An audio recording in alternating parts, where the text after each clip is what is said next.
87 years ago, President Franklin Delano Roosevelt delivered the first of 30 radio speeches, known as fireside chats. His addresses were to comfort, inform, and inspire America. Even though FDR was speaking to millions, he spoke in a straightforward, individual, and simple manner. This format is our inspiration today. Welcome to our Zoom fireside chat as we bring you the saga of Operation World War II Chinese American GI. The story of Chinese American World War II vets is a story that unites us all. Today, 1,100 registered from across the country to honor this forgotten generation.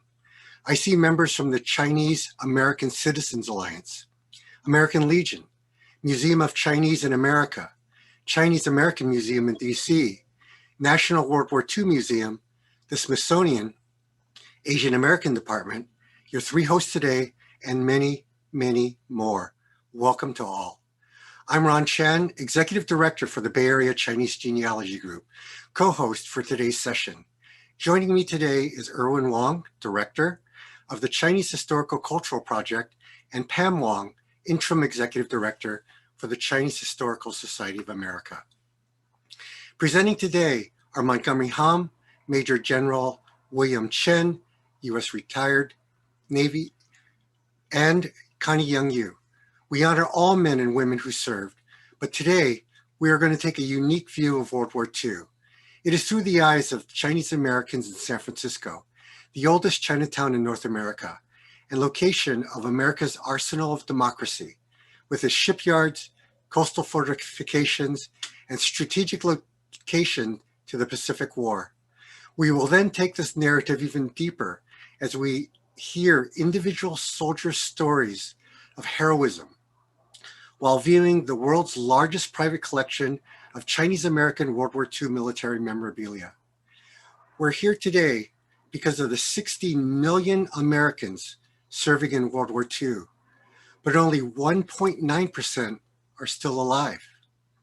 We lose 348 World War II veterans each and every day, according to the U.S. Department of Veterans Affairs. Soon World War II will no longer dwell in the minds of those who endured its horrors, but will pass entirely into the dry pages of history. Today, we will not let their memory disappear. Today, we will honor our most senior of soldiers and let their comrades of arms before they all fade away. My father was a Navy CB, stationed on Midway Island in 1944. A class of 7-year-olds wrote to thank him for his service. My three favorite letters were, "I don't believe you're still alive. Thanks for saving America. I want to be like you." And "Who won the war?" This last comment, literally out of the mouths of babes, was both hilarious and horrifying. We are at the twilight of my father's World War II generation. My generation will be gone in 20 years. It's important that we inspire and educate today, both young and old, to remember and honor past service and sacrifice of Chinese American World War II vets so they may live for future generations. It is in this spirit we honor the greatest generation as a whole, and specifically the story of our Chinese American veterans, so their voices are no longer silent, ignored, or forgotten. Here's how we'll spend our time together. Our agenda today. We'll start with a 15-minute video, The Fog of War, representing the events leading to America's entry into World War II. Montgomery Hom, our keynote, will take you down into the trenches to provide a unique perspective as we entered the war. You will be briefed on the World War II Chinese American GI project and our upcoming September 26th online ceremony. We will then share a bit about our hosts, the Chinese Historical Society of America, Chinese Historical and Cultural Project, and the Bay Area Chinese Genealogy Group. We will then take a 5-minute break and the virtual briefing room will resume. When we return, Monty will be joined by our panelists, Major General Chen and Connie Young Yu, to provide 3 dimensions of how Chinese Americans contributed on the front line and home front. To close, we will raise a glass to salute our World War II veterans and remember the fallen. All presentations and videos will be posted online. About Montgomery Hom. Our keynote speaker is Monty Hom, the executive producer for California's 75th anniversary ceremony of the end of World War II, and is an Emmy-nominated filmmaker, author, and military historian. Monty, as a young boy, was mesmerized of his uncle's stories as a paratrooper in the 82nd Airborne during the invasion of Normandy. This kick-started his deep passion for researching and collecting artifacts and data on Chinese Americans in World War II. Monty is a longtime movie production and military subject matter specialist. Monty consults on many Hollywood film and TV productions. His work can be seen on the film Ford versus Ferrari. His PBS film, We Served with Pride, Chinese American Experience in World War II, will be relaunched as a new remastered version for its 20th anniversary in 2021. His wife is a long-serving United States Navy officer previously deployed in northern Afghanistan. Next up is the video, The Fog of War, written and directed by Montgomery Hom and Will Lee. We start our webinar with The Fog of War to tell local San Francisco Bay Area stories of Chinese American veterans serving in World War II. The lens of war for Chinese Americans in the Bay Area during World War II was hard to see through the fog, as they had limited rights. As paper-son immigrants, their citizenship was under scrutiny. To navigate through this conundrum, they enlisted in the military to show loyalty, to show they are Americans, to get respect. This video provides a view of what it was like to be Chinese American in the 1930s and 40s. From this moment on, time stands still for Monty Hom. It is now 1945. Monty will take on the persona and perspective of Corporal Montgomery Hom, 507th Parachute Infantry Regiment, Headquarters, U.S. Army. Please welcome Corporal Hom.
Just a day and a half by steamer across the Yellow Sea lay Japan.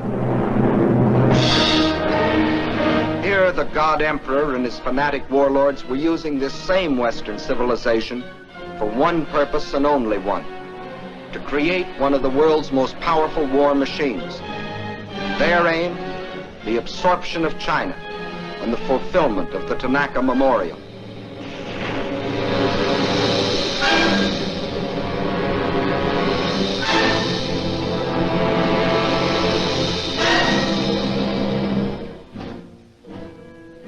For years, Japan had deliberately copied military weapons and industrial techniques discovered in other countries.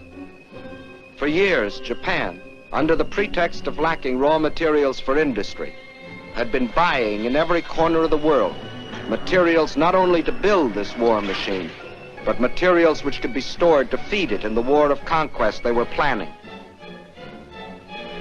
For years, while other nations were trying to outlaw war by reducing armaments, Japan was feverishly and secretly building a modern army, a modern navy, a modern air force to strike its infamous blow at the civilized world.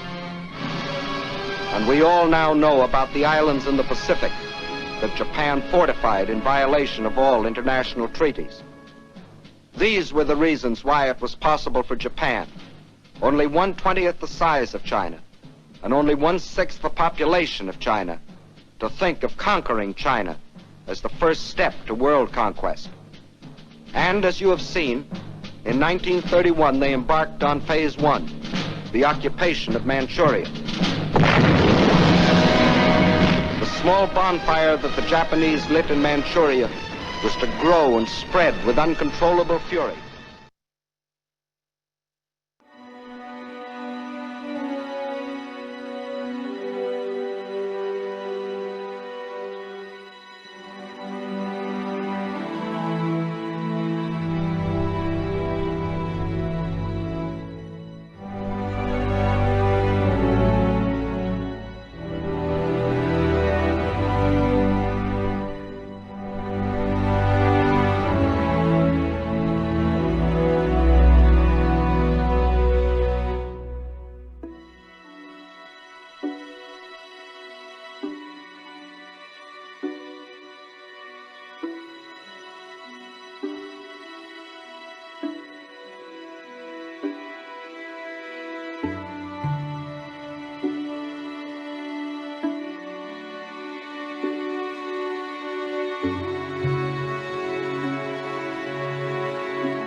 him off, and he was gone with the draft. He's in the army now, a blowing reveille. He's the boogie woogie bugle boy of Company B. They made him blow a bugle for his Uncle Sam. It really brought him down because they couldn't jam. The captain seemed to understand. Because the next day the cap went out and drafted the band, and now the company jumps when he plays reveille. He's the boogie woogie bugle boy of Company B. A toot, a toot, a toot-a-toot, a toot, he blows the day to the bar. His boogie rhythm, he can't blow a note unless the bass and guitar is playing rhythm. He makes the company jump when he plays reveille. He's the boogie woogie bugle boy of Company B. He was the boogie woogie bugle boy of Company B. And when he played boogie woogie bugle, he was busy as a blues bee. And when he plays, he makes the company jump into the bar. He's the boogie woogie bugle boy of Company B. He blows it into the bar.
Headquarters Company, 507 PIR.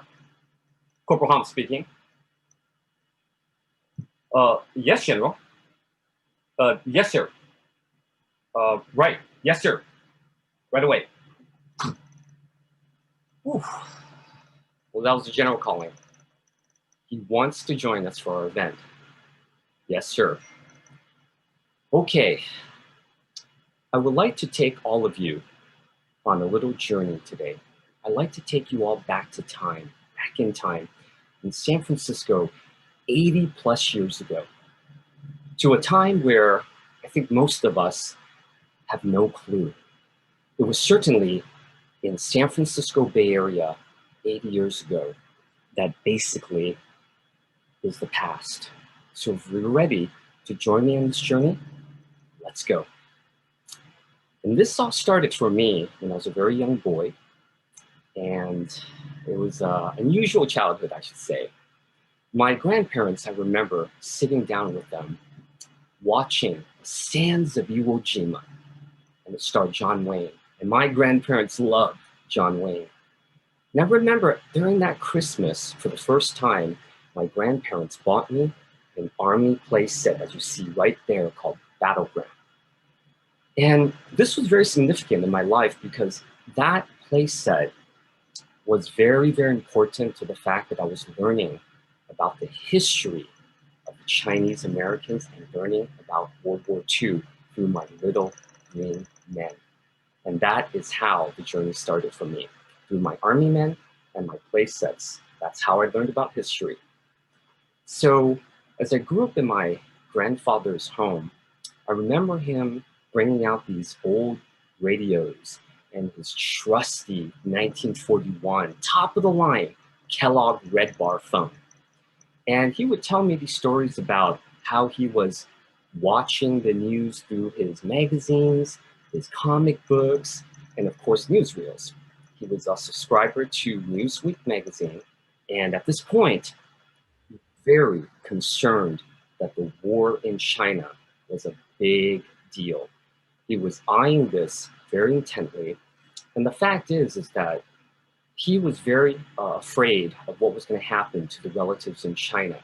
So at that time, my grandfather basically kept his eye on the news and basically listened to the radio, and of course called all his family members and gave them the latest updates for those that didn't have a radio.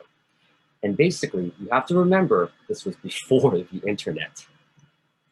So the story goes on and continues that at that time, we have basically many, many ethnic minorities that served in World War II. 16 million American men served and women. These are the Tuskegee Airmen, African Americans, the Japanese American 442nd 100th Battalion Infantry. We also have Native Americans who were code talkers and in other branches of the service. So we have Filipinos, Latinos, and of course, Koreans that also served. But what happened to the Chinese Americans? Well, there were 20,000, up to 20,000 Chinese Americans to serve, but we weren't segregated and we weren't placed in segregated units. So therefore, I believe our story became a little bit invisible, and therefore our story was a little bit lost. And therefore, we're telling this today to give you a whole new perspective. Now, the Sino-Japanese War was what brought the Chinese community together.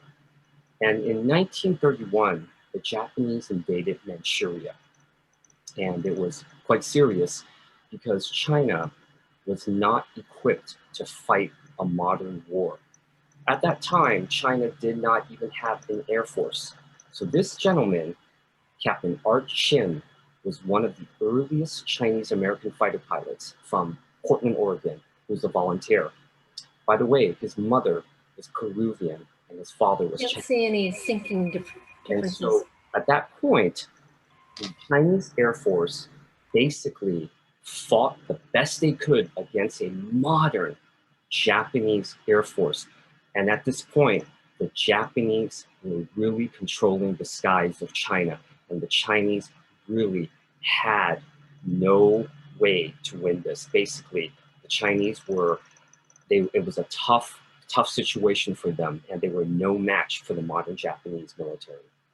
So as we move ahead, we now look at the San Francisco Bay Area in 1935. There was a school that was formed with volunteers and also paid for from monies from all over the Chinese communities. And all these monies went on to fund the San Francisco Chinese Aviation School. This is Captain John Angel Chu. Captain Chu was one of the youngest Chinese American fighter pilot volunteers. He was in the 3rd class, 1939, the final class of the squadron. Here you can see some of his memorabilia of how he looked like as he entered combat in 1941. Remember, Captain Chu was fighting the enemy well before the famous American Flying Tigers, or the American Volunteer Group, which was headed by General Claire Chennault. This came later in December of 1941. Chinese Air Force, all these Chinese American men, they absolutely had no help from America. They were on their own, and they did the best that they could. In 1940, one of the biggest events happened during American history. The first peacetime draft was in effect, and that was because the world was at war. Germany had just invaded Poland in September of 1939, and the US was now gearing up for a major war, and we were heading into the Second World War. Now, in the Bay Area, the first Chinese Americans, as well as all other Americans, were called up. No minorities were held back. Minorities were part of the draft, no matter what color you were. Now, in 1940, October, you can see the headlines here that the San Francisco Chronicle published the first names, the first draftees, the first 100 men from each district, from the counties. And if you look carefully at the names, the Chinese Americans appear in the first 100. So at this point, Chinese Americans definitely were among the first draftees for America heading into war. Now from here, the face of the enemy was a really big situation. You have to understand now, Japan and the Germans were now united as Axis. Germany had just entered the war because they invaded Poland in September of 1939, and that started World War II. The Japanese, who had been fighting in China in the campaign for almost a decade, these guys were tough, tenacious. They were hard fighters. The Germans, of course, were well-equipped, well-engineered. They had a well-oiled fighting machine. And basically, these were the enemies that we were about to face. But the problem was, I believe in 1940, the United States forces were unprepared to meet these adversarial forces in a two-front war. As 1941 December appears, as you all know, this is a very momentous date. On December 7th, 1941, the Japanese naval forces lay outside of Hawaii with 4 aircraft carriers. They launched 353 aircraft into striking distance at Pearl Harbor. And at this point, the Japanese attack at 7:55 a.m. They attack every single major naval, Marine Corps, Army Air Force installation on the island of Oahu. Tons of casualties. We had tons of casualties. And at this point, this becomes our day of infamy. Pearl Harbor was the lightning rod that brought us into World War II. But for Chinese Americans, in some ways, this was a blessing because they could rise to the occasion for the first time in American uniform and prepare to go and fight the enemy because the United States was now at war. So, as Chinese Americans were gearing up, there was a lot of problems on the West Coast. At the West Coast, right after Pearl Harbor, we had this imminent, possible Japanese invasion of the West Coast, And the problem is that the Japanese were actually thinking about invading the West Coast at the time. But there was a lot of pandemonium, a lot of nerves, a lot of tension here. So much that President Roosevelt decided to sign Executive Order 9066, removing all Japanese Americans from the West Coast, out of their homes, out of their businesses. And this caused mass confusion at some point because Chinese, as you see in this ad, were compared to Japanese, and they were saying, how do we tell a Japanese from a Chinese person? In this wartime ad, as you could see, it's quite racist for the time period. It went on to tell you how you identify a Chinese versus a Japanese. But you all must remember that at this point, thanks to Madam Chiang Kai-shek, China had always been an ally to the United States since the 1930s, and we were a fighting combined force. At this point, as the war kicks on, there were a lot of wartime shortages, and you may have heard the term rationing, okay? Rationing in Chinatown definitely was a big deal. All my relatives told me about this. My uncle told me, and my grandfather told me.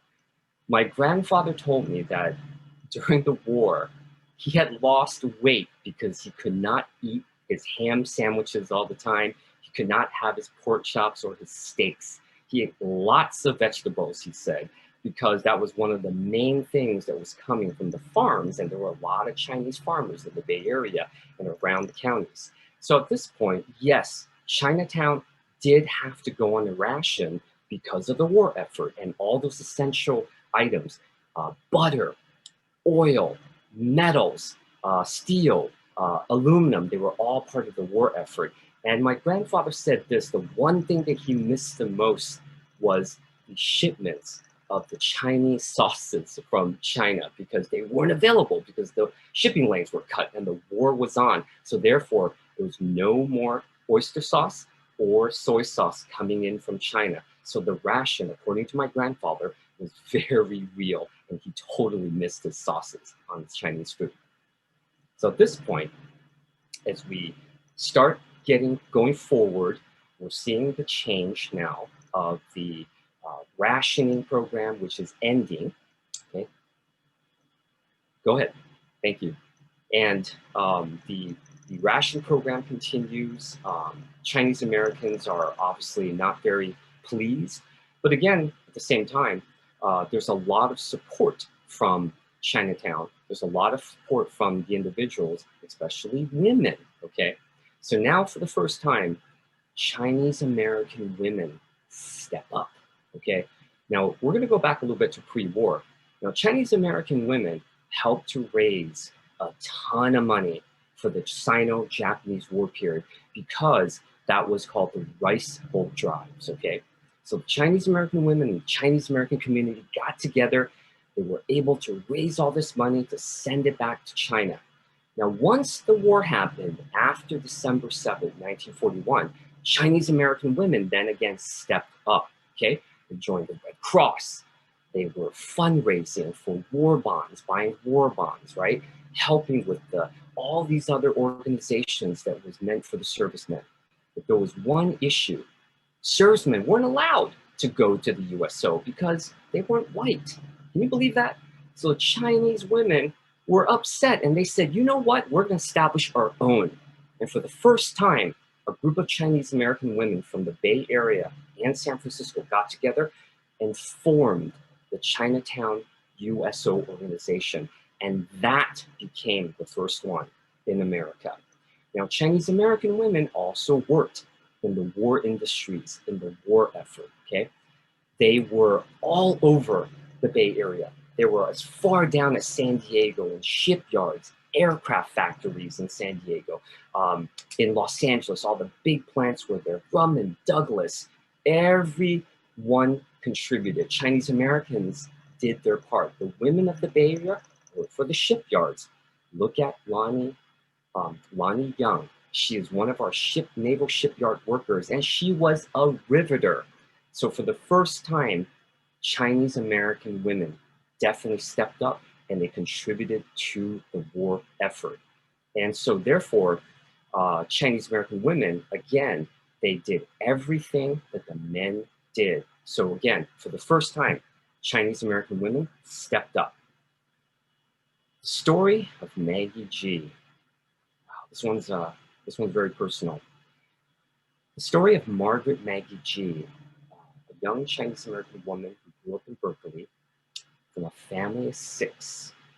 And growing up, she lost her father quite young, and her mother was left to take care of the family.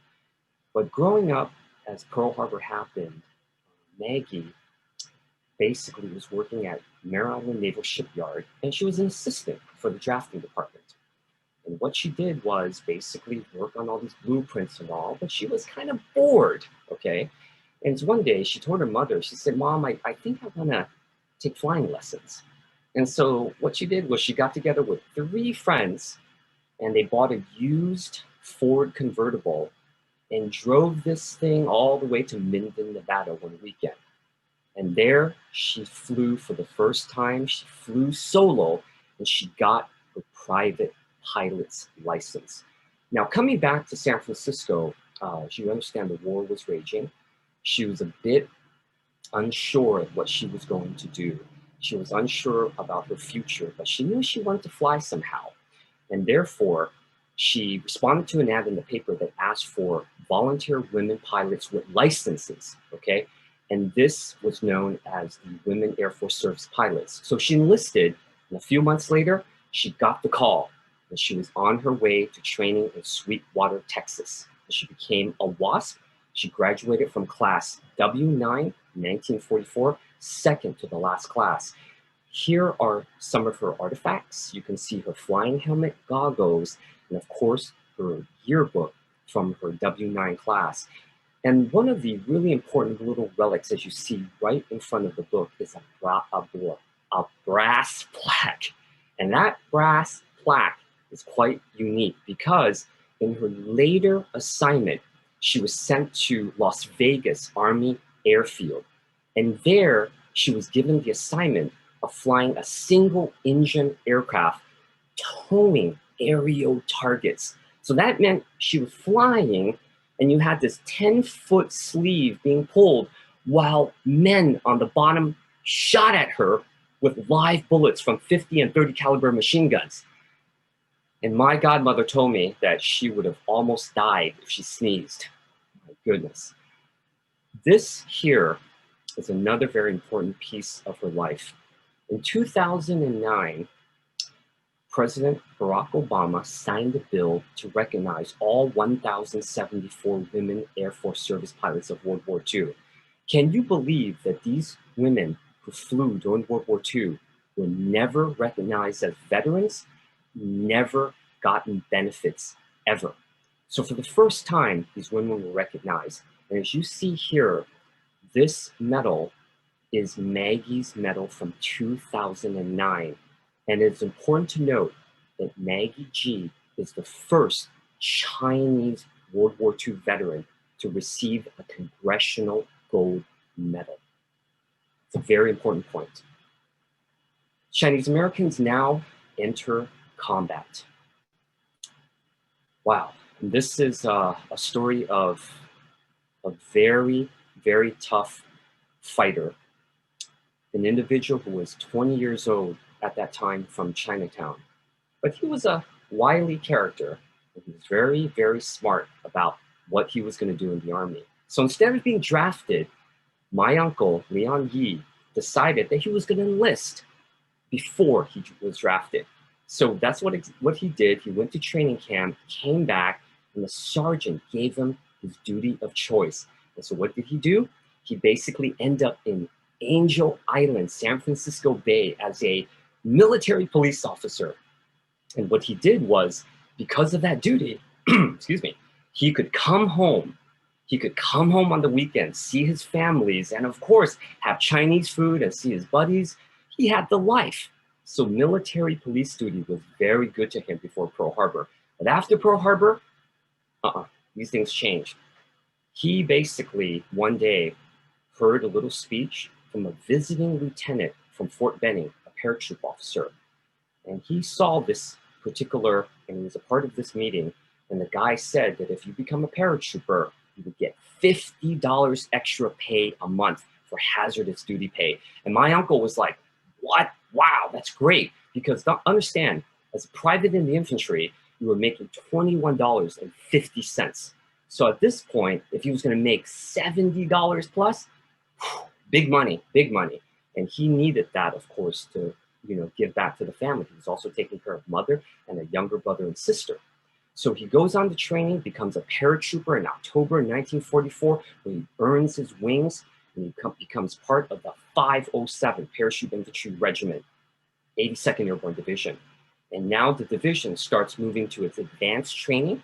They head to Nebraska, and then they finish there. And by the end of the year, the unit is shipped off to England for combat training and, of course, to the big show. Now, once they arrive in England, they have further combat training because now they are preparing for the invasion of Normandy, which was less than 6 months away. And at this point, my uncle, he obviously didn't know the mission. He didn't know what was going on, but he knew things were going to get big because they participated in no less than 5 more jumps, practice jumps, that is. And the 82nd Airborne was prepared to go into battle. This is how my uncle looked like on the eve of the battle. This is the paratrooper uniform that he was wearing. This is the type of gear he carried. If you look carefully, paratroopers aren't armed, or they don't carry that much things on their body. Instead, what makes it so heavy for them is because they're carrying an 85-pound parachute to jump out of the aircraft to go and fight. But once you're down to the ground, that's pretty much all you have. Rations for 2 cargo pockets in your legs. You have 2 explosive devices. You have your .45 pistol and your trusty trench knife that you stick in your boot for last-minute fighting issues. So if you get into trouble, you got to pull your knife out. But at this point, my uncle basically is ready for the big invasion. And I have to tell you that basically once he jumped on June 6, 1944, his entire unit was pretty much scattered. 80% of the American paratroopers jumping into France basically were scattered. They weren't at their intended drop zones. So my uncle now has to take several days to fight his way back to find elements of his unit so that they can get back on track. But it was a big battle that he was in 4 days after D-Day, called D+4, at a town called Lafayette. And if you have seen the film Saving Private Ryan, at the end, there was a major battle where Actor Tom Hanks and the paratroopers and the Rangers were holding, and there was a bridge. The Battle of Lafayette was basically one of the inspirations for the film's battle there. So my uncle, during that battle, was hit in the head near his left eyebrow, under the brim of his helmet, by an MG-42 German bullet. And he basically flew back, and at that point, he couldn't remember a thing until he was back in England. So therefore, he survived the war and was able to tell me the story. This is a shout out to the largest all Chinese American unit in World War II. Several times I've been asked, were there segregated Chinese American units? Well, the answer is no, but were there large Chinese American units? Were there single Chinese American units? Absolutely. This is the 407th Air Service Squadron. They operated under the 14th Air Force in China to support the 14th Air Force under General Keynote of the Famous Flying Tigers, and of course the 23rd Fighter Group and all the other elements. This Chinese American group had 10 or more units under them with over 1,000 men. So yes, during World War II, this was the largest all Chinese American unit in service during World War II. So now, as we move ahead, we're going to take a look at some our other combatants and other stories of our Chinese Americans in service. Now, Captain Wan Loi Chan, wow, he was a very unique fella. He was a really highly motivated, highly patriotic Chinese American. He always spoke of his childhood, growing up, being proud to know about the doughboys in World War I. As you can see from his early picture, he was dressed as a World War I doughboy with his brother during Armistice Day in 1918 in November. Now, Captain Chan is a graduate of Stanford University. He's one of the first Chinese American officers to be commissioned pre-World War II, 1936. By 1940, he is heading the first Asian American military intelligence unit at Crissy Fields in the Presidio. Several years later, he is now sent into combat to link up with the elements with General Stilwell's fighting force, where he becomes a senior intelligence officer in the Battle of Burma. In the Battle of Burma, as you can see from the photo, Captain Chan picks up for the first time a Japanese live prisoner that they can interrogate. And he said this to me, that most of the prisoners committed suicide or fought to the death. On your left, as you see, this is the look of Captain Chan in the field. And this is a look that he really loved. And when you look at that pouch that held his .45 pistol, there is a little metal black magazine there with a dent, if you could see it. Now that has some significance because during the battle one day at Michigana, he told me that they were pursuing the Japanese up the hill, and he was running and running and moving forward, and all of a sudden he felt this bang, and he fell back, and he thought he was immediately hit. He looked at himself and he said, "What? No blood. I'm okay." He saw that magazine pouch, and it was that magazine for the .45 pistol that saved his life. A round from a rifle bullet had hit that magazine, and he was okay. Now, his other trademark was because he really liked General Douglas MacArthur, and he thought it was so cool for him to emulate him. So he had his own pair of Ray-Bans along with his fatigue cap. So during the battle, during Burma, he was in combat for 22 months nonstop. And one of the most unusual situations he told me that he encountered with his Japanese intelligence officers and men with him, you see the gentleman on his right with the glasses, that is Corporal Grant Hirabayashi. Captain Chan handpicked a lot of these Niseis to be on his team because they spoke Japanese. Well, they were looking at this one Japanese hut where officers were, and they were thinking, we're going to demolish it. So Corporal Hirabayashi was about to go in and throw a hand grenade, but then Captain Chan heard some noises, and he said, "Hold it." He went inside and pulled up this hatch, and all of a sudden, out came all these young Asian women. And these GIs were like, "What's going on here?" They were surprised. After a few minutes, they calmed them down, gave them food and water, and it was then they found out that these Japanese soldiers had held these women at bay, and they were Chinese, Korean comfort women. And Captain Chan interrogated them, treated them with dignity and kindness, and for the first time, the United States Army encountered comfort women in a combat zone, especially in Burma. Now, Captain Chan returns home. He links up with his old boss, General Stilwell, very close. The men were very close. And now he's assigned to a whole new assignment. Captain Chan is now given a major assignment to command a military intelligence group called PACMIRS in the East Coast. PACMIRS was responsible for basically translating all the captured Japanese documents, whether it be photos or manuals or books, and they would write up the reports and send those to Army Command and also other military commands. So at this point, Captain Chan has an unusual group because for the first time, he also brought women in. So he had Nisei women along with Chinese American women. So this basically becomes one of the first Chinese American intelligence units of the war that had both sexes combined. And it was, again, an all Chinese American unit that fought. Next, please. And from here, Captain Chan basically starts his later career. And mind you now, he served the military. He served in the military for, oh my gosh, for almost 20 years plus. He goes into the post-war, of course, and please advance, thank you. And basically, he goes into the post-war era and starts his new career with the Central Intelligence Agency. And basically, he serves his country for 40 years. At this point, I wanted to mention this plaque that is housed in St. Mary's Square Park in San Francisco's Chinatown. This is our only plaque in the United States that honors all Chinese American men who served in World War I and II and who gave their lives. Next, please. This story that I'm about to tell you is one that I heard when I was in college. And the first time I heard this story, my heart broke.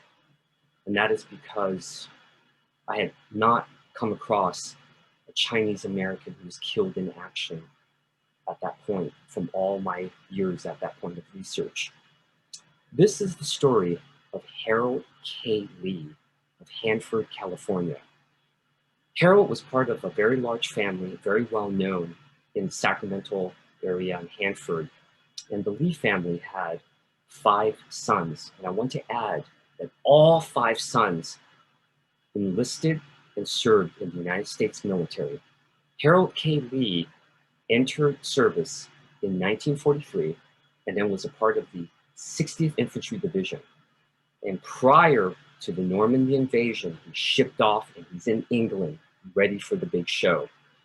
Corporal Lee is homesick and he writes in the center V-mail, which is a small piece of truncated mail sent back home.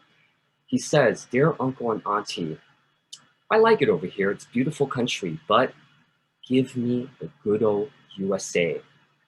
Within 2 weeks after the Normandy invasion, his unit is moving up and moving in for very hard fighting. And they are part of what's called the breakout of Normandy. And basically it is there that Corporal Lee is killed in action. Now for 50 plus years, the family has no idea, no clue how Corporal Lee was killed. There was very little details because why? His records were lost. So in the early 2000s, for the first time after World War II, 60 years after, the War Department sends a notice and says, "I'm sorry, but we finally found Corporal Lee's papers, and here they are." After 60 years, they were lost and found at Fort Knox at an armored command. And therefore, it was the first time that we learned the circumstances of Corporal Lee's death at this point. And it was quite terrible and quite hard for the family. And yes, Corporal Lee was the first Chinese American killed in Hanford, California. And again, the story, as I said, was very, very dear to me. Next, please.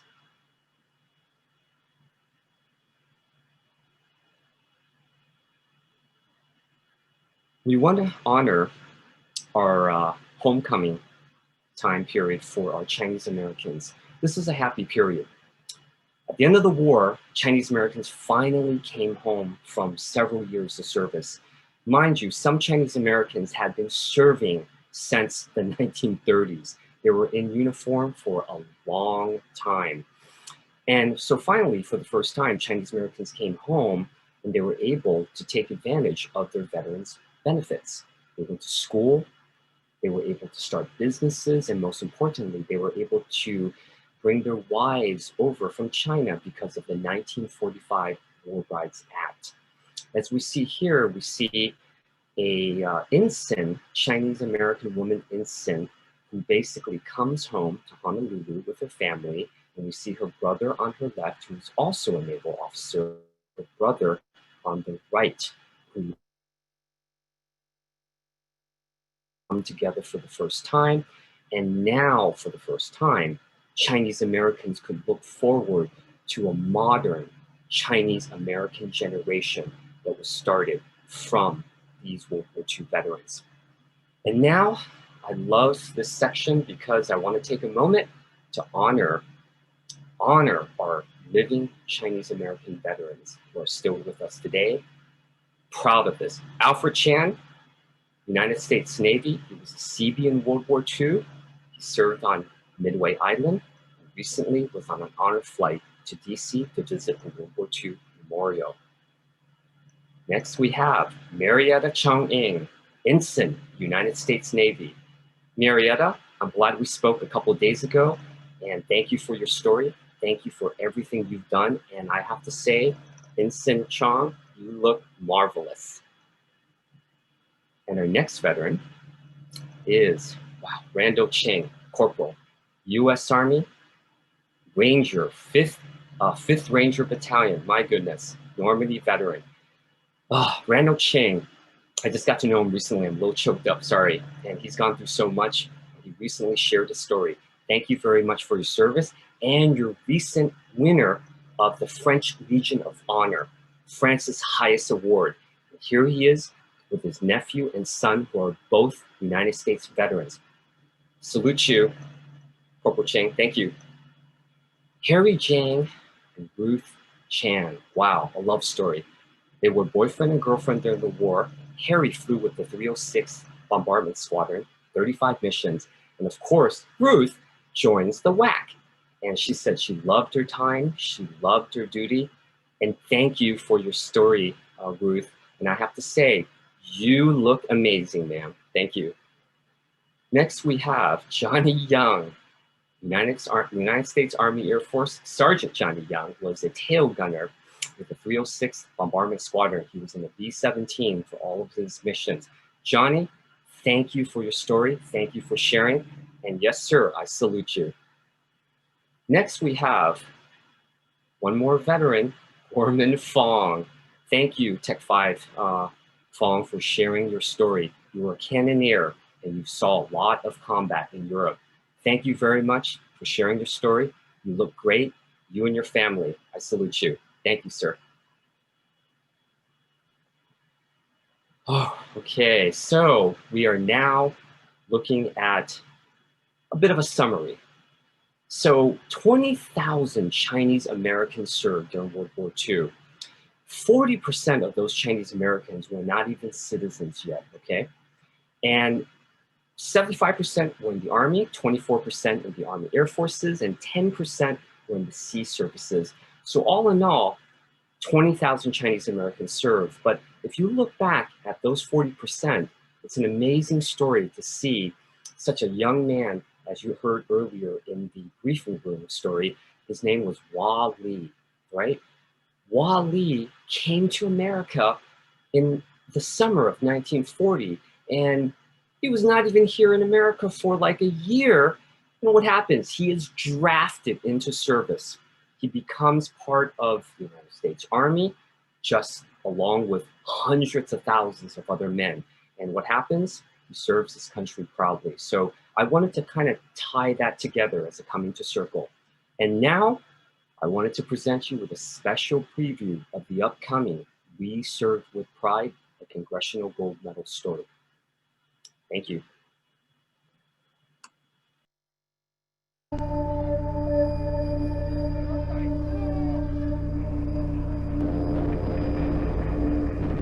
Yesterday, December 7th, 1941, a date which will live in infamy.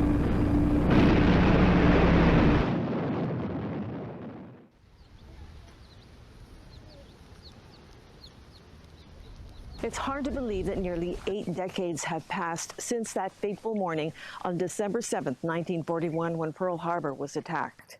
Aloha, I'm Pamela Young. More than 16 million Americans served in our armed forces during World War II. For Chinese Americans, the story of their service to our country was nearly forgotten. Their stories of heroism and sacrifice are only now being told and recognized by a grateful nation.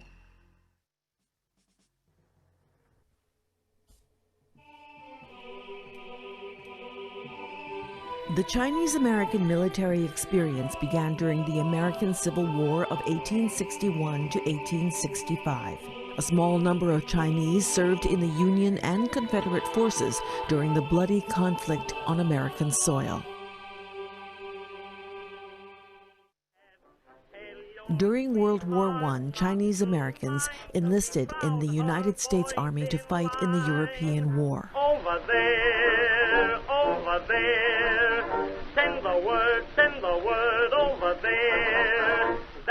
By late 1918, the doughboys of the American Expeditionary Force engaged the enemy. Chinese American soldiers distinguished themselves on the battlefields of France. By the mid-1930s, Chinese Americans were about to enter a new kind of war. This is the Battle of China. This, the fearful beginning of a new kind of war. This, the first mass bombing from the air of a helpless civilian population. The Japanese invasion of China seemed unstoppable. Chinese Americans stepped up as volunteers to fight the Japanese forces and to help save a desperate China. America was preparing for the winds of war as it enacted its first peacetime draft in October 1940. For the first time in our history, we began mobilizing an army while still at peace. This is the Army, Mr. Jones. No private room for telephone. In Chinatown, the rush is just as great and enthusiastic as elsewhere. Chinese American draftees were among the first. The Hawaiian Islands, one of the most strategic American military sites, now became the target of aggression as the Japanese attacked Pearl Harbor on December 7, 1941. The United States of America was suddenly and deliberately attacked by naval and air forces of the Empire of Japan. America was now at war.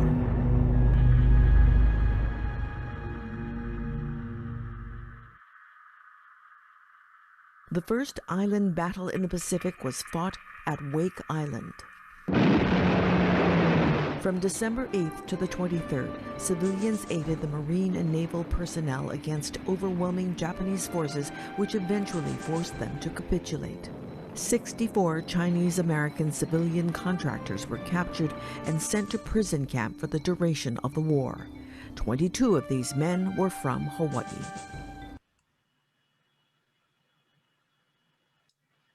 So, I hope you enjoyed the sneak preview of We Serve with Pride. But don't go away, we still have more to come. And don't forget, you're gonna have to tune back in September if you wanna watch the full production, okay? Ron, back to you. Next up, the World War II Chinese American GI campaign. Along with Monty Hom, executive producer, I'm honored to be Chief Marketing Officer for the Chinese American GI campaign. Today's August webinar is the kickoff to a 5-part campaign to recognize and remember our World War II Chinese American vets. Following this webinar, on September 26th, Saturday, we will have an online celebration to commemorate the 75th anniversary of the end of World War II. We honor our veterans and their families with a ceremony including military honors, dignitary recognition, presentation of the official Congressional Gold Medal film, We Served with Pride, veterans appearances, and 40s entertainment. After the ceremony in December, we will release the commemorative book, Operation World War II, Chinese American GI, Profiles of Service and Sacrifice from the Golden State, containing heartfelt tributes, veteran interviews, women at war and on the home front, World War II memorabilia, the history of Chinese American service from the Civil War right up to the World War II Congressional Gold Medal, and much more. In 2021, we will release a virtual exhibition of Chinese American World War II memorabilia and the full release of the film, We Served with Pride, with new veteran interviews telling stories of uncommon valor as a common virtue. I'd like to now introduce our Chinese American GI commemorative partners, starting with Pam Wong, Interim Executive Director, Chinese Historical Society of America. Pam will share a bit about CHSA and where to get more information on this 5-part campaign. Welcome, Pam. Thank you, Ron. So the Chinese Historical Society of America is a nonprofit organization founded in 1963, dedicated to the interpretation, promotion, and preservation of the social, cultural, and political history and contributions of Chinese in America.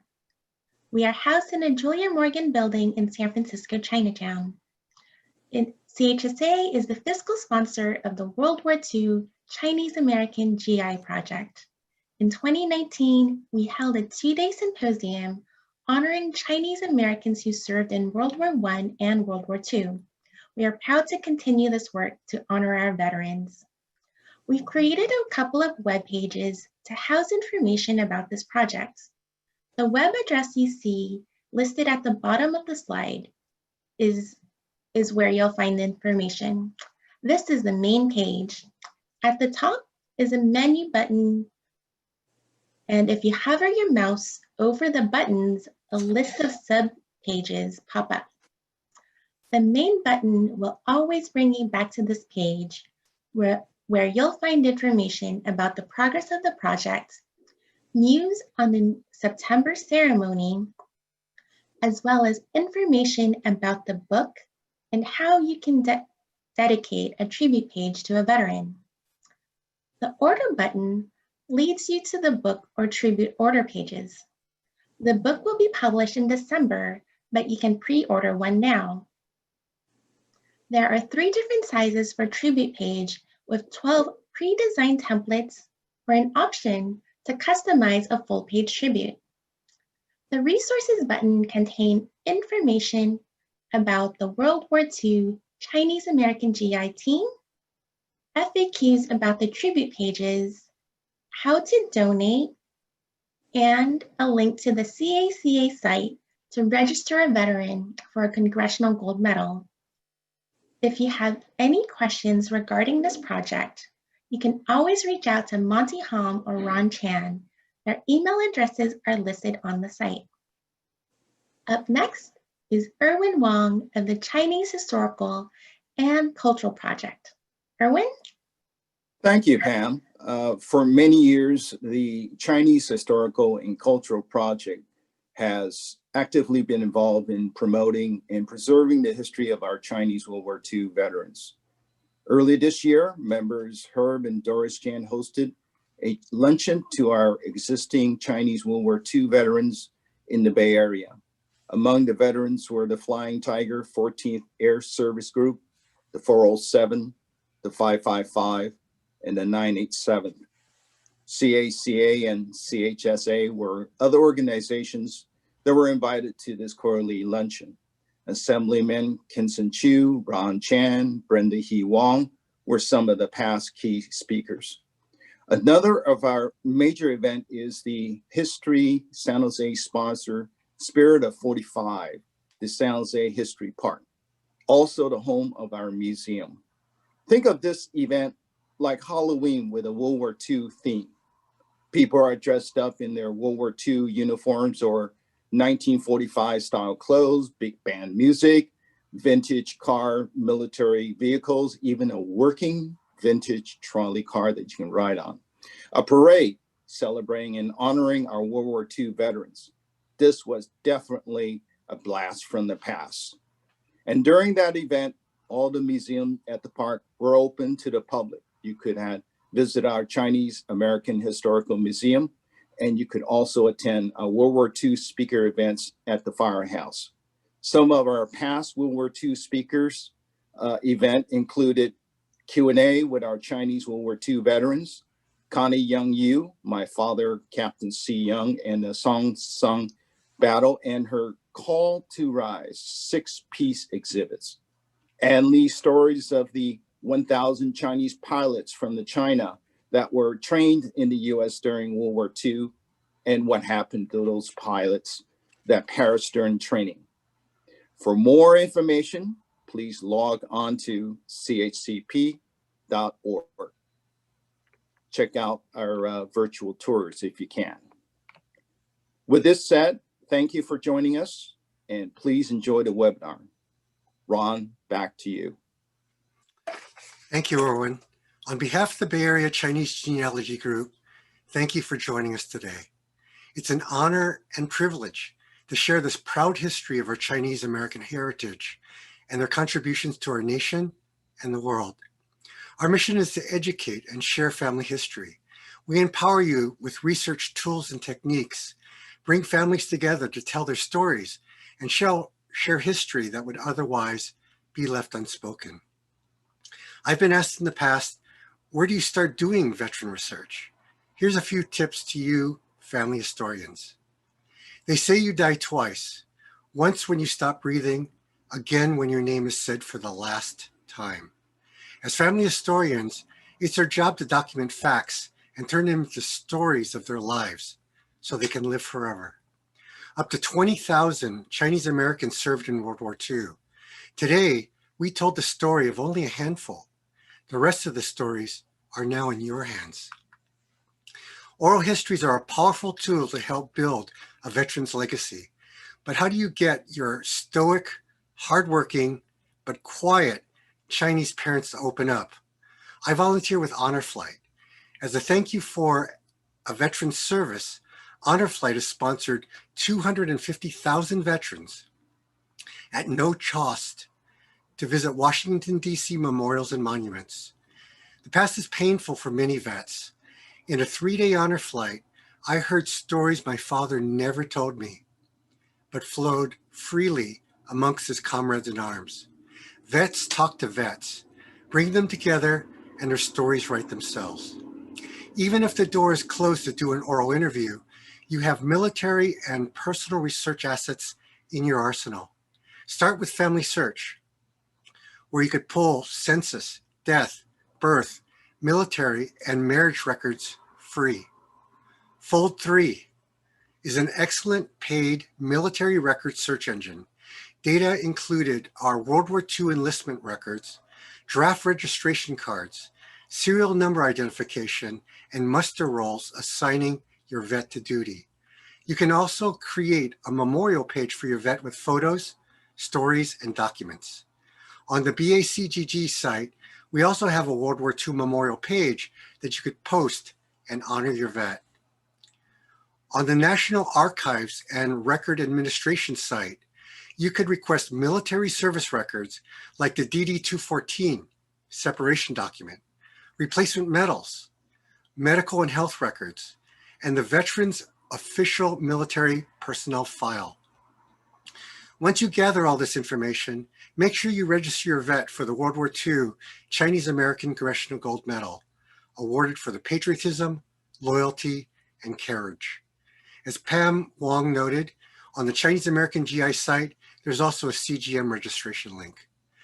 The greatest gift you could give to future generations is to remember, honor, and celebrate our veterans' service and sacrifice. Now we're going to take a short break. After our 5-minute intermission, Monty will be joined by Major General William Chen and Connie Young Yu.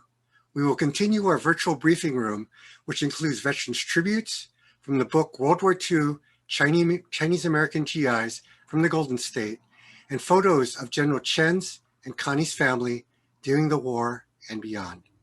See you in 5.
Headquarters Company, 507 PIR, Corporal Hom speaking. Oh, yes, General. Yes, sir. We're ready.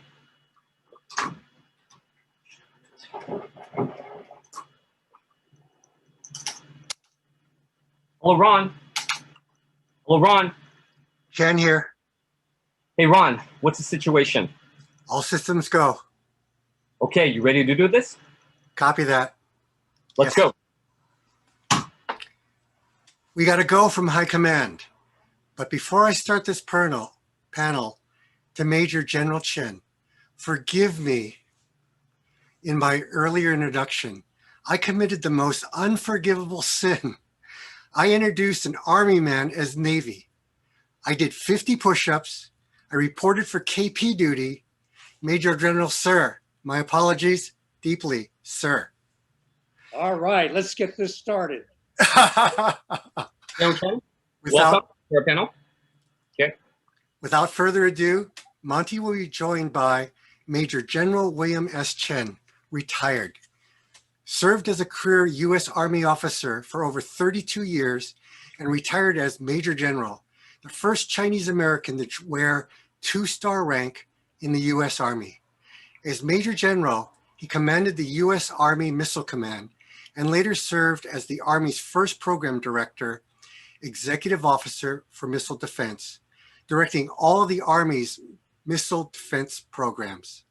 His father was a U.S. Army Air Force pilot in the 14th Air Force under General William Clare Chennault in the China-Burma-India Theater. Bill and his team helped gain passage of the Chinese American World War II Veterans Congressional Gold Medal Act. Connie Young Yu, a 4th-generation Californian, is an author, historian, and board member emeritus of the Chinese Historical Society of America. She's the author of Chinatown, San Jose, and co-editor of Voices from the Railroad, Stories by Descendants of Chinese Railroad Workers. She co-produced the exhibit Call to Rise, Chinese Americans in CBI. Connie's father, Colonel John C. Young, served in the China, Burma, India Theater as a combat ordnance officer. During the Korean War, as commander of Cathay Post American Legion, Young spearheaded the project for the War Memorial at St. Mary's Square in San Francisco, honoring Chinese American servicemen killed in World War I and World War II. We will now start the panel portion. When you registered, you had the opportunity to submit questions to our speakers. Over 200 questions were submitted. It's impossible to answer all of them directly, so we integrated as many as possible in the presentation, panel, and recommended reading by Major General Chen's story arc of Chinese American World War II veterans, which is posted on our site. Corporal Hom, you're up. Thank you, Ron. I'd like to welcome all of our guests. This is going to be a fun panel, everyone. I'm happy to have Connie here. Connie, where are you? I'm here. Great. Yes, there you are. Okay. Welcome, Connie. And might I say, you look marvelous. Okay. We have a little sound issue there. Can you hear me? Yes? Yes. Okay. Yep. Better now. Okay. Perfect. Perfect. General Chen, sir, are you there? I'm here. Can you hear me? Yes. Beautiful. Okay. All righty. So I think you all had a chance to, both of you, see the show from the beginning. You saw the videos. You saw the pre-war intro. You saw us getting into the World War II stories with my uncle, Wan Lo Chan, and things like that.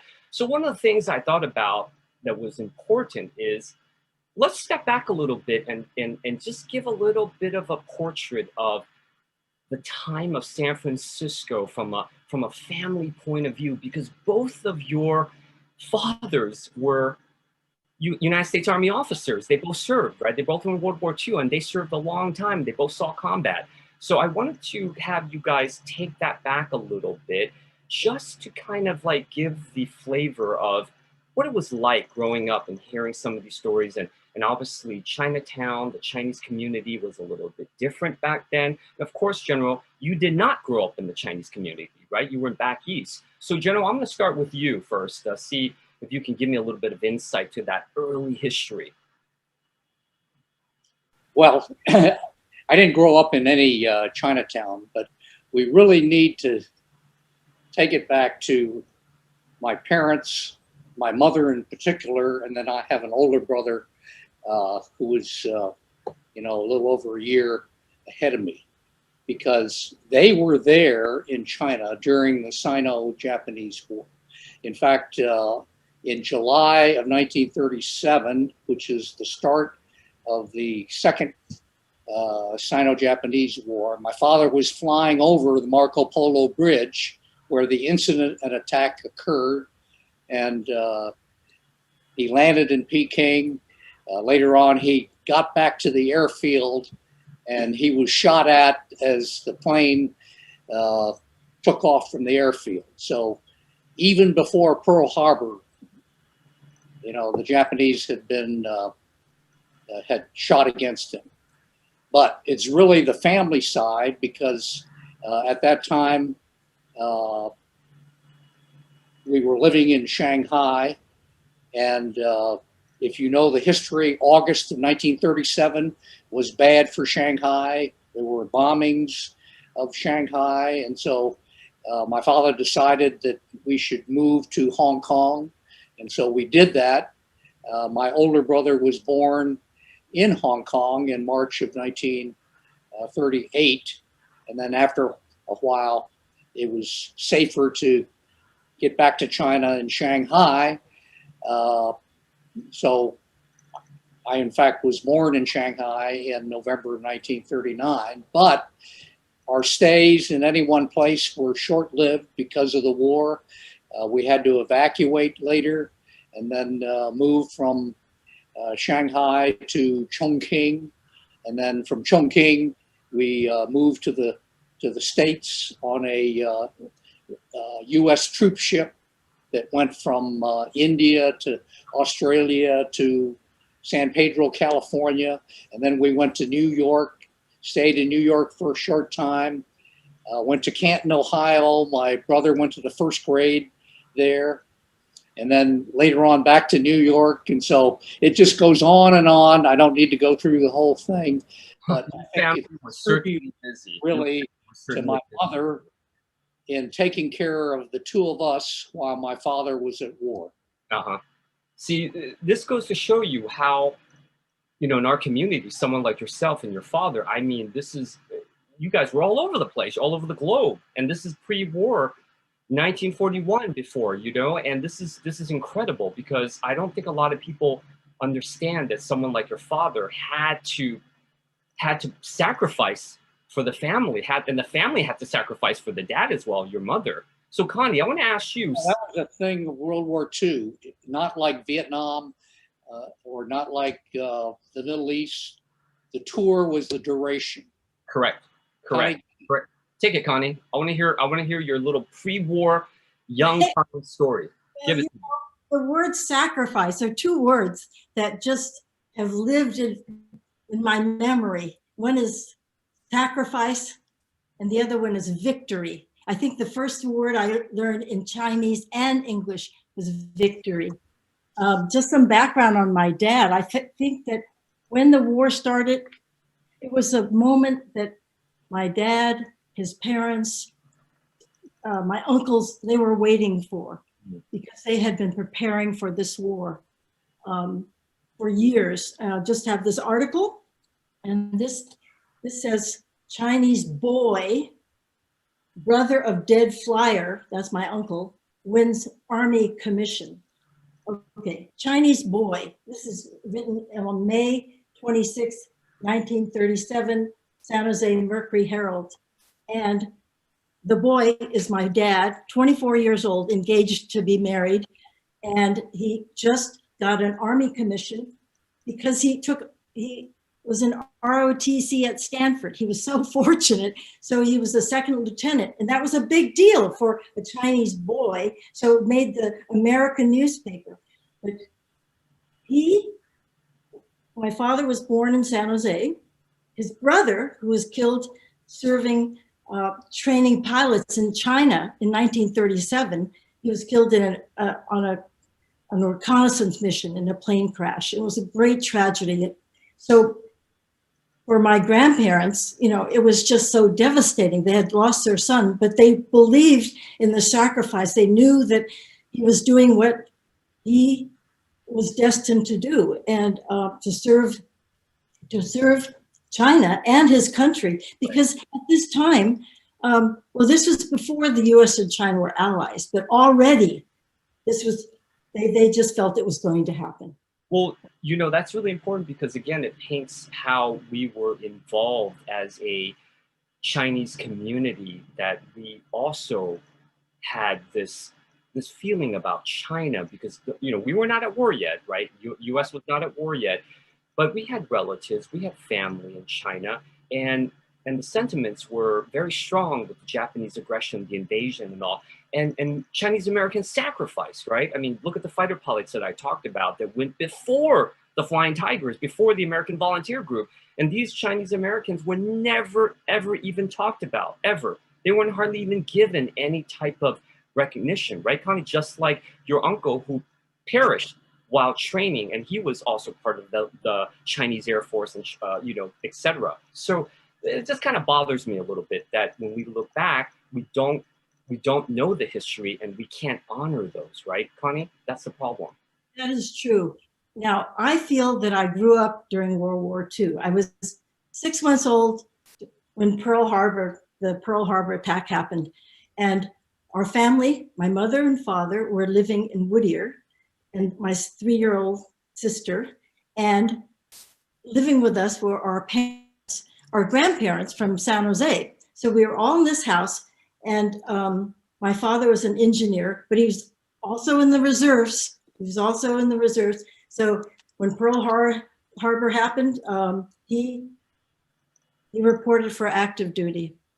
In Los Angeles, was in training, combat training in the Ordnance Corps, and he felt he was going to go to China to sort of fulfill this destiny to fight aggression and for the cause that they've been waiting for. Now, when he shipped out, it was from San Francisco. And so he went to San Francisco, reported at Fort Mason, reported for duty. And he visited his mother-in-law, who was living in Chinatown. And her 2 sons were going to go off to the front too. They had enlisted. And she gave each of her sons and son-in-law, a $20 lycée. And so that was just, what she can give them. And one of my uncles kept it in his wallet through the war, through his life. It meant so much. And, but then my dad, that just the day before he had embarked on, was about to leave, he shipped out from San Francisco. He goes with his friends to the Forbidden City. It's in his diary. Went to the Forbidden City, had drinks, had a lovely time. So it was just like this farewell, and it was also a celebration because he wanted to go. He wanted to go. He was about to embark upon this great adventure and this cause. But the send-off was from, this great place, which is part of Chinese American culture, and it was just a very delightful feeling he had, and he conveyed it in his diary and told about it later.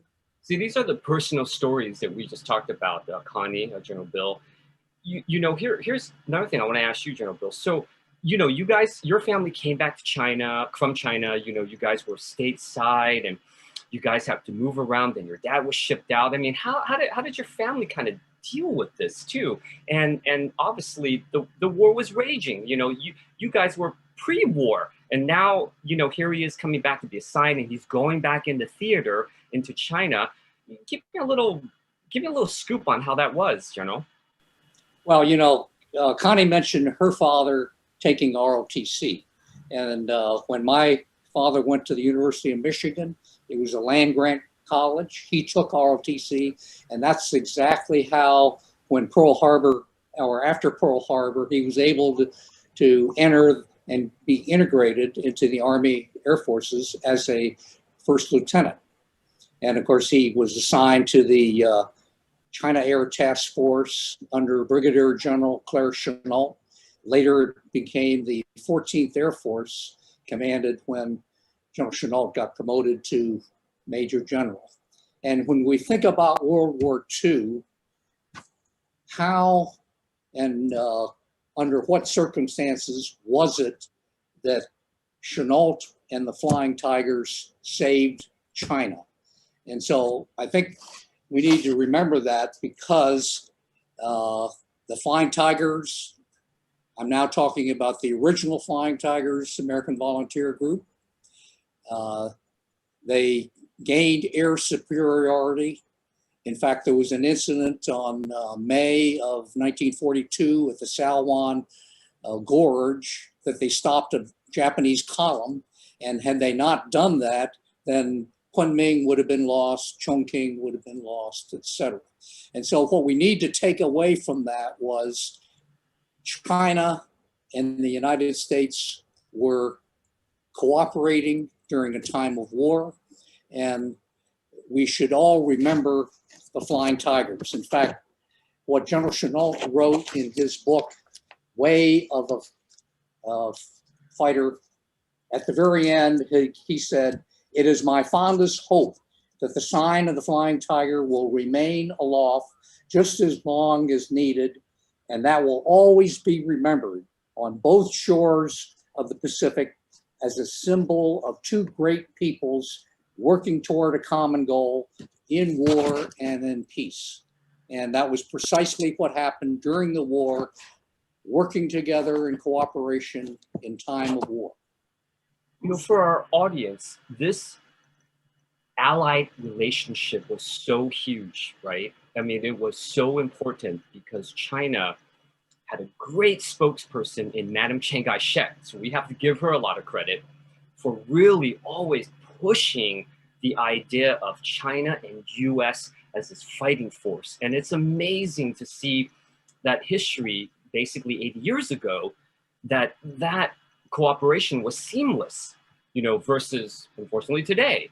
So I think the US and China allied relationship at that time, General, was very, very important. And, you know, obviously it had to happen, because if it didn't, China would have fell, right? China would have fell.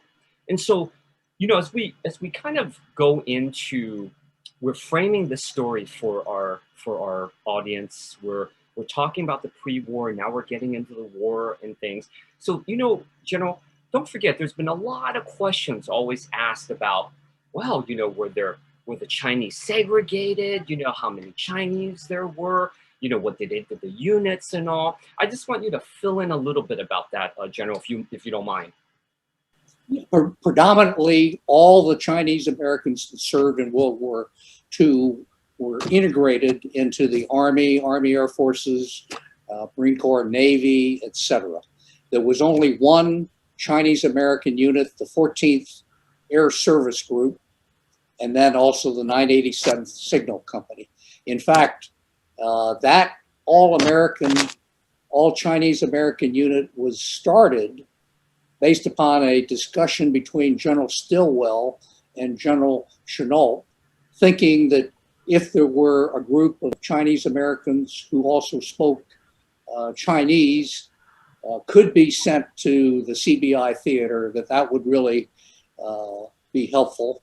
And of course, you mentioned the 407th Air Service Group and others in the 14th Air Service Group. They also helped in training the counterpart Chinese Air Force Air Service Groups in, you know, mechanics, in rebuilding aircraft, repairing aircraft, etc. So that was extremely helpful for both the US side and the Chinese side. Connie, I want to ask you, and this is, of course, you know, we have to frame for the audience once again how the Chinese Americans were taken into service, right? How they became involved in the war. knowing that there was a kind of this not very happy situation hanging over the Chinese American community because of a law that was established back in the 1800s, right? So Connie, I want you to kind of give us a little bit of a synopsis on that, if you don't mind. So my dad was raised to be so patriotic. He went to integrated schools, and he went to a Chinese school after American school.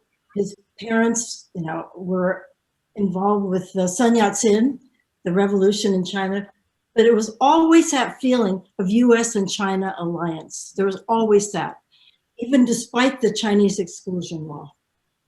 But the World War II was this incredible opportunity for the Chinese to say, look, we are Americans. We have fought for Americans. My grandparents were friends of Sing Kei's family, the World War I hero.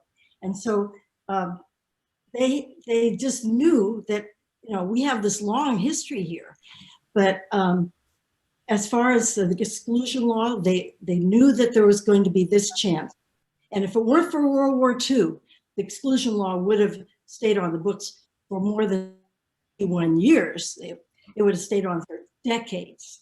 But here Madam Chang comes to address Congress, the second woman in US history to address the US Congress, talking about US-China alliance. This is before the repeal. Later that year, the exclusion law was repealed. And it was years and years of work by the Chinese Citizens Alliance. It just didn't come up because of Madam Chiang Kai-shek. Chinese Americans were activists for decades. They've been doing this. So, you know, there's a sense that we're fighting for America. We're fighting to be recognized as Americans, and we're fighting to serve. So I always felt this. And certainly, you know, as a baby, I think I felt it. Living in Whittier, California, there's a picture that my mother sent to my dad overseas, and it's a picture of my sister and me. She's 3 years old, and I'm very young, and we're standing in front of a pennant with a victory, a V sign, and that was on every door of, you know, a household that had a member serving overseas. You know, Connie. Yeah.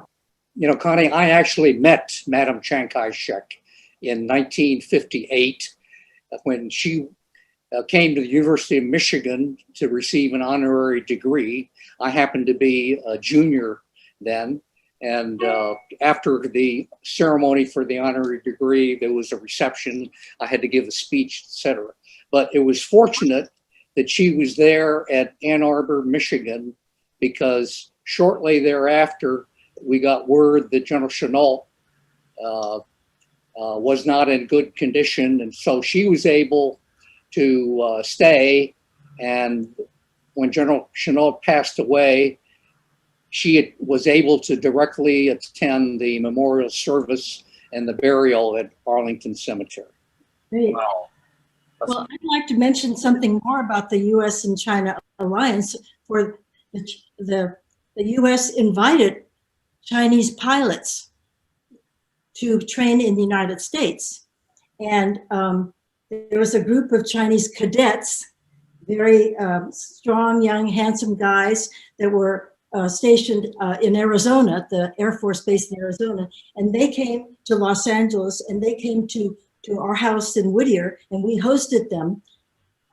And, you know, my grandparents were very proud, of course, you know, that they were hosting these cadets who their own son might have been one of them at one time. So it was just a great moment. And you see these guys in uniforms. They look like they're American uniforms, but they're being trained in the United States. And we have a lot of pictures, and there's a picture of my mother with all these cadets, and my mother sent it to my father overseas when he's on the Burma Road and, you know, fighting. And he gets this letter, and he writes back a letter that she still has, that, you know, I still have. And it says, "Do never send me any pictures of yourself with other men. You know, I only want to see you and my little daughters and my parents. And I do not want to see you know, here I am fighting, you know, with soldiers for, you know, defending American democracy, and you're back home with those guys. Anyway, that was that. That never happened again.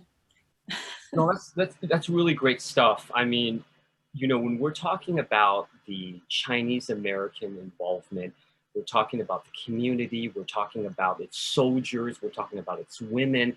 I mean, it was an incredible time to have, I guess you could say, so many Chinese that basically stepped up, whether you were in the military service or you were working for a, you know, a defense plant, you know, like your auntie, Lonnie, right? Lonnie Young, she was a riveter. She was like Chinese Rosie the Riveter, come on. And so, I mean, this is just amazing to know that the patriotism ran through the bloods so heavily, right, in our Chinese community.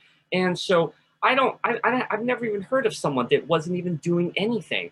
I remember my grandfather, because he was working at the naval shipyard in Oakland, because he was a contractor, right? So he was too old to be in the military. But he told me he remembers there were little old Chinese women making dumplings, which we call zhong, okay? And they're wrapped up in the lotus sleeves and everything. And they had buckets of these where the ladies would give to these workers so they have some Chinese food, you know, I was like, wow, that's awesome. And so everyone was in on this, right? Because it was about everyone's cooperation. Go ahead, General. Go ahead. We need to understand and appreciate the involvement and the contributions of our Chinese American World War II veterans, because they made known to the American public the capabilities of what the Chinese Americans could do based upon demonstrating their skills, their competencies, loyalty, patriotism. They opened up opportunities for all Chinese Americans after World War II. And then for the follow-on generation, based upon the hard work, the sacrifices, etc., they enabled our follow-on generations to live the American dream. So, you know, I really appreciate Ron and Monty in sponsoring this session so that we can recognize and honor our Chinese American World War II veterans. Well, thank you, General. It's an honor. But you know, this is the takeaway, is it not, General Bill, Connie? Because what is it that we want to leave our next generations with, right? I mean, 16 million individuals, men and women, served in World War II, right? High percentage of those were in combat. Lots of minorities served, not only the Chinese Americans. So we have all these stories that are emerging now from our communities, right? From all walks of life. And the sad, the last mile, this is it. Our Chinese Americans, and as well as all American veterans from World War II, it's down to this many. That's it. And we're not going to have any more stories left to tell. We're not going to have any more moments with these individuals to listen to. So I think, you know, Connie, General Bill, we did talk about this at some point, and we talked about, you know, we need to really think about some of these key, you know, things that we do need to leave our younger generation with, and of course the audience with, because that's the next step, right? I mean, you know, the next generations will have to take this on, okay? The next generations are going to have to remember some of these individuals, like my uncle who served in Normandy as a paratrooper. So this is something that we set this now, we set this in stone, and it better be good. Does that make sense? It's better be good. So the backdrop of my virtual background is this book that was put together by CACA Boston. There's a quote that we have at the very beginning that I'd like to read. Those who do not remember the past are condemned to repeat it. George Santayana. And so we really need to remember all the contributions, the deeds and accomplishments of our Chinese American World War II veterans, because they've paved the way and they're part of a legacy of progress of Chinese Americans and the history of Chinese Americans here in the United States. Absolutely, absolutely. Connie, I have to bring this up. Your father, as we've heard, he was a very involved U.S. Army officer of World War II, right? But he did something also that was extremely, supremely important to our Chinese American veterans, right? Especially for the Bay Area, especially for those that were KIA, killed in action. Connie, share that with us, please. Well, you know, only 5 years after the end of World War II, the US was embarking on another war, and it was the Korean War, in which the Chinese communists were the enemy. And suddenly this whole, you know, turnaround of the image of the Chinese, you know, being the patriot part of America, suddenly there's this image again of the Chinese, you know, being the aliens. So my dad, he was now called to active duty, stationed at Oakland Army Base and promoted to lieutenant colonel, but he was also commander of the American Legion. And he and his friends and the comrades in VFW, they just got together and said, we have to do something to establish this fact that we Chinese Americans have paid in blood for this country. We fought for this country. We knew why we were fighting also. And we will have to do this monument to Chinese Americans who were killed in action in World War I and World War II. And so they worked with the city of San Francisco, and the mayor, you know, and the city council, they were all for it. And this monument was established with all the names of the fallen for the two wars and installed at St. Mary's Square in San Francisco. And it was just, and it was dedicated on Memorial Day, 1951.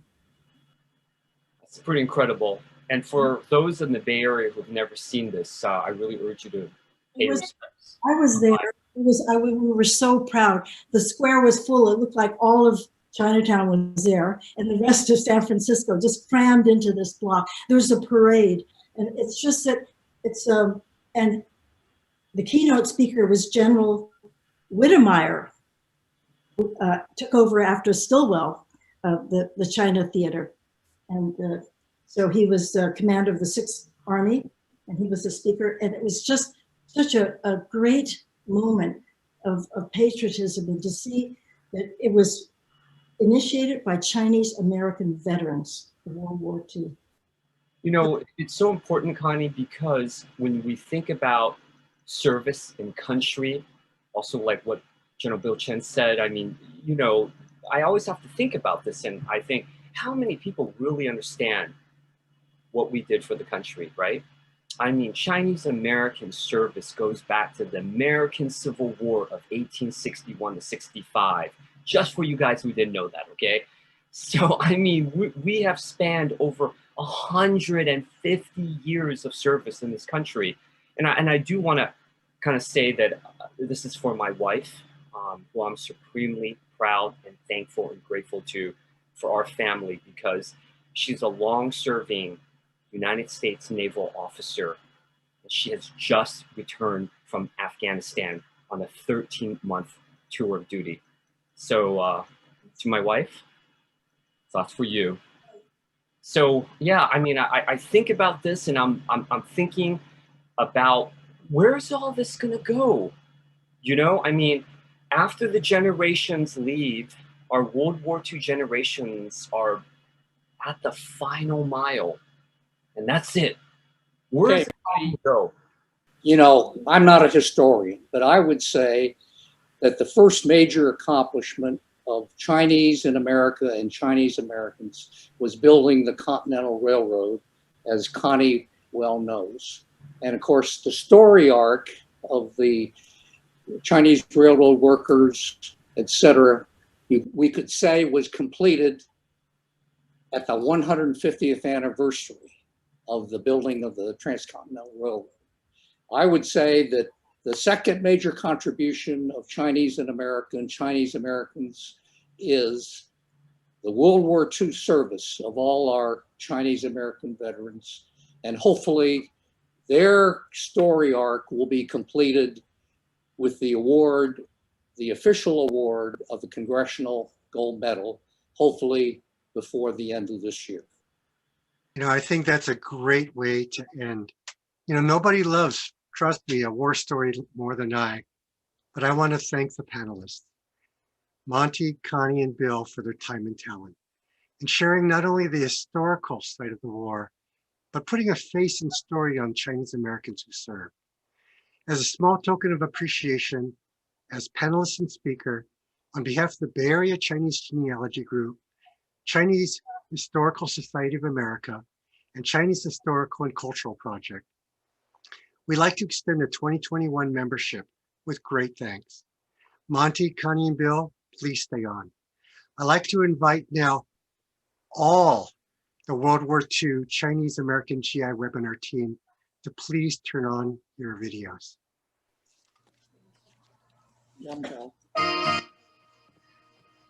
Okay, now that all the troops are coming to attention, can everybody get a glass ready for a toast, even if it's virtual? Monty, take it away. Okay, Ron. And as the ending of World War II and the 75th anniversary of the ending of World War II is just a few days away, I wanted to really take this time to toast not only our Chinese American men and women that served. I would like to offer a toast to all of our World War II veterans, men and women, for their service and sacrifices. And what you see in front of you are two very special goblets, shot glasses, that were made in 1945 at Pearl Harbor, handmade, probably at some naval repair building. But these are solid turned brass that someone made, and you can see it says Aloha 1945, basically end of the war, Pearl Harbor. And on that note, I would like all of us to come in on a toast to join me. Are you all ready? Okay, grab your glasses, everyone. Ready? I would like to propose a toast to our Chinese American veterans of World War II, their families, and of course, all Chinese American veterans past and present. Hear, hear. Hear, hear. Yes. Ron, take it away. On behalf of the Bay Area Chinese Genealogy Group, Chinese Historical Society of America, and the Chinese Historical Cultural Project, thank you for your time and attention. To the veterans in the audience and the families who supported them, thank you for your service. Don't forget to save the date, September 26th, to commemorate the 75th anniversary of World War II. Your feedback and support is critical as we plan additional programs, so please complete our follow-up email and survey. Speaking to all, it is an honor to serve those who served. Be well. Bye for now. Bye for now. Video, please.